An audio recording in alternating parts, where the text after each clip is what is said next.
सकाळचा चहा तोही मस्त थंडगार वातावरणात सकाळ सकाळी प्यायला मस्त झाडं बघत बघत किती छान वाटतं ना.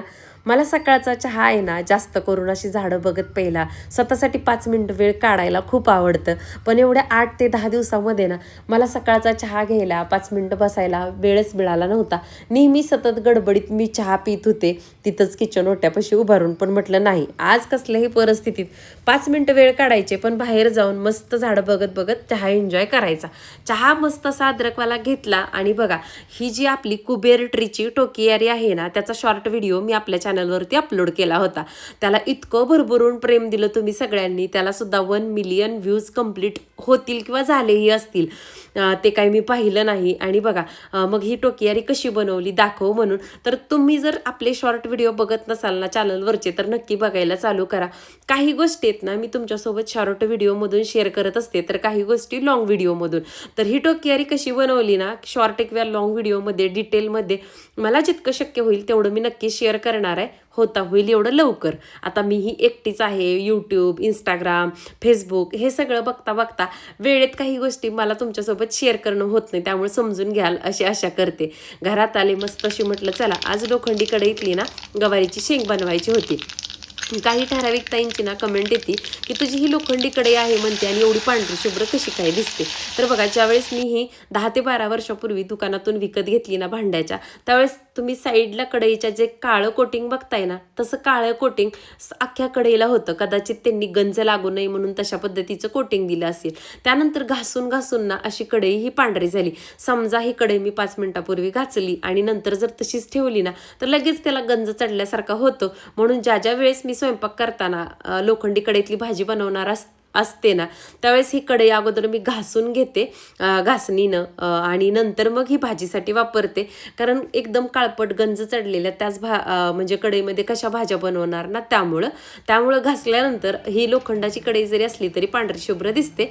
तर भाजीला काय काय केलं होतं तर तेल गरम केलं, जिरी मोहरीची फोडणी टाकली होती आणि जे काही वाटण 4-5 दिवसापूर्वी मी तुमच्यासोबत शेअर केलं होतं ते वाटण तेलात टाकलं, 1 मिनिटं परतून घेतलं आणि ही स्वच्छ धुतलेली गवारीची शेंग टाकून घेतली. साठवणीचं काळं तिखट, चवीपुरतं मीठ, हळद टाकली आणि मस्त मिक्स करून अगदी 5 ते 6 मिनिटात ही गवारीची शेंग आहे ना झाकण ठेवून शिजवून घेतली होती. शिजण्यासाठी थोडं पाणीसुद्धा टाकलं होतं. त्यानंतर लास्टला जाडसर कुटलेला शेंगादाण्याचं कूट टाकले. आता तुम्ही म्हणाल वाटण कशाचं टाकलं होतं तर भाजलेला कांदा, कोथिंबीर, अद्रक, लसूण, तीळ, भाजलेलं टमाटर अशा सगळ्या गोष्टीचं ते वाटण बनवलं होतं आणि तुमच्यासोबत शेअर केलं होतं. जर तुम्ही ते व्हिडिओ बघितले नसतील तर नक्की चॅनलवरती आहेत, नक्की बघा. बऱ्याच वेळेस असं होतं की मी वाटण वगैरे शेअर करते आणि तुमचे व्लॉग मिस होतात आणि मग तुम्हाला माहिती पडत नाही की वाटण कसलं. आज मस्त अशी ना फणसाच्या बियांची भाजी बनवली आहे. तुम्हाला याची रेसिपी बघायला आवडेल का हे कमेंट करून मला नक्की सांगा. मला तर खूप म्हणजे प्रचंड आवडते ही फणस बियांची भाजी. आणि बघा ट्रायपॉड कोणता वापरते किंवा तुझं शूट कोण घेतं असं पण बऱ्याच कमेंट येतात. तर तो विकोलचा ट्रायपॉड आहे ना तुम्हाला पाहिजे असेल ना तर मी डिस्क्रिप्शनमध्ये त्याची लिंक देते, तिथून तुम्ही ऑनलाईन नक्की मागवू शकता. म्हणजे ज्या व्हिडिओमध्ये मी गोष्टी दाखवते समजा छोटा कुकर असेल, ट्रायपॉट असेल किंवा ही शिलाई मशीन असेल, मला वाटतं ना तितक्या गोष्टींच्या लिंक आहे मी कमेंट बॉक्समध्ये देत असते, तिथून तुम्ही नक्की ऑनलाईन मागवू शकता. आणि बघा त्यानंतर मला काही शूट करणं झालं नाही.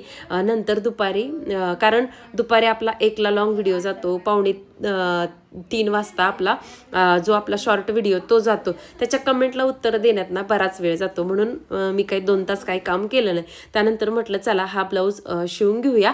कालच्या व्हिडिओमध्ये आई आलेल्या कटिंग केलेलं दाखवलं होतं. थोडंफार त्याचं कसा शिवलाय तो दाखवला, जास्त काही मी दाखवला नाही. कारण शिवण्याची पद्धत सगळ्याची सारखीच असते. फक्त हुकपट्टी किंवा काकीतला पोर्शन आहे ना शिलायचा तो फक्त भाई जोडण्या अगोदर किंवा गळ्याला गोट करण्या अगोदर दोन्ही पोर्शन सारखे आहेत का हे चेक करायचं, म्हणजे ब्लाऊजची फिटिंग व्यवस्थित येते. आत्ता वाजले होते 4:30-5 झाले होते आणि बाहेर आले. म्हटलं चला लाईटचं व्होल्टेज जास्त दिसलं, म्हटलं मोटर चालू करूयात आणि सगळ्या झाडांना पाणी देऊन घेऊया. कशी सुकली ती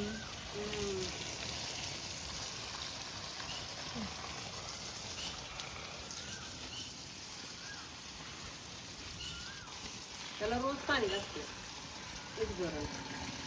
छान आलेत पण 1 दिवसाआड तरी पाहिजे. छान आलेत फुलं त्याला ग. फुलं छान आलेत पण सुकलं ना पाणी नाही भेटलं.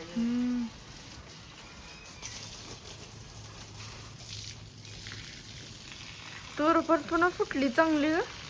तूर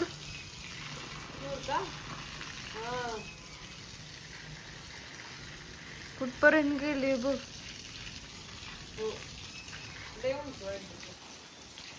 वारं सुटलंय. रे आंबे हळद आहे ना. हळद साधी आंबे हळद दोन्ही आहे. हा कुठली उगवली ती काढताना समजते. आता काय सवय आई हळूहळू निघते. गवारी शेंग.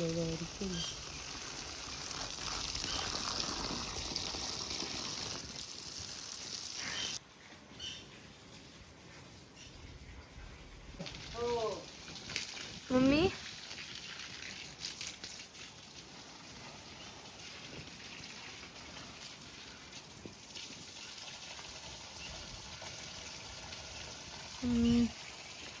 मधुमाल ती छान फुटली ग. सगळीच आपल्या बागेतील झाडं आहे ना पाण्याला आली होती. सगळ्या झाडांना पाणी दिलं. थंडगार एकदम वातावरण बघायला मस्त वाटत होतं. दळण करायला मात्र संध्याकाळचे 6 वाजले. आज मला ती जुनी म्हण आठवली, इळभर घरी आणि दिव्यानं दळण करी. माझी तशीच सिच्युएशन झाली होती. दिवाबत्तीच्या टायमिंगला आज मी गव्हाचं दळण करायला बसले होते. होतं असं कधी कधी ब्लाऊज जर शिवला नसता तर माझं दळण करून झालं असतं, पण ऊन भरपूर होतं. तेवढ्या उन्हाचं सुद्धा बाहेर येऊन दळण करायला काय बसू वाटलं नसतं. त्यामुळं जुनी म्हण ही कोणाकोणाला माहिती आहे का हे मला कमेंट करून सांगा. तर ती म्हण आठवली आणि मोठ्या लेकीनं मात्र इथं मला दळण करू लागायला भरपूर मदत केली. आणि छोटी लेक कुठं होती तुम्ही म्हणाल तर ती व्हिडिओ घेत होती. म्हटलं आता कितींदा मी ट्रायपॉटला लावणार आणि हे करणार. त्या ज्या वेळेस घरी असतात ना त्या वेळेस मला शूट घेण्यासाठी मदत करतात. आणि खरं सांगायचं ना, इंस्टाग्राम आणि फेसबुकचं व्हिडिओ अपलोड करणं असू द्या किंवा ज्या काही छोट्या मोठ्या गोष्टी असू द्या, इंस्टाग्रामच्या बारीक सारीक ज्या पण कमेंट असू द्या किंवा काही जी सेटिंग असतील ना, व्हिडिओ अपलोड करणं असू द्या, माझी मोठी लेक ते सगळं माझं काम बघते. मी यूट्यूब आणि फक्त शॉर्ट आणि लॉंग व्हिडिओचं काम करते. तेही मला इतकी मदत करते ना व्हिडिओच्या कामामध्ये, त्यामुळे मी एवढं सगळं तुमच्यासोबत शेअर करू शकते.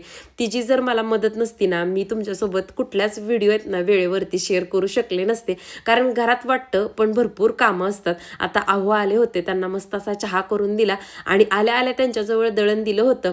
फ्रेश होण्या अगोदर ते दळण दळायला टाकून आले आणि चहा वगैरे घेतला, जेवण वगैरे झालं. त्यानंतर दळलेलं दळणसुद्धा घेऊन आले होते. किचन ओट्यावरचं सगळं काम आवरलं होतं. संध्याकाळच्या जेवणात होतं मस्त पिठलं आणि ज्वारीची भाकरी. 8:15 वाजले होते. तर आत्तापर्यंतचा व्हिडिओ तुमच्यासोबत शेअर केलाय. आवडला असेल तर लाईक आणि सबस्क्राईब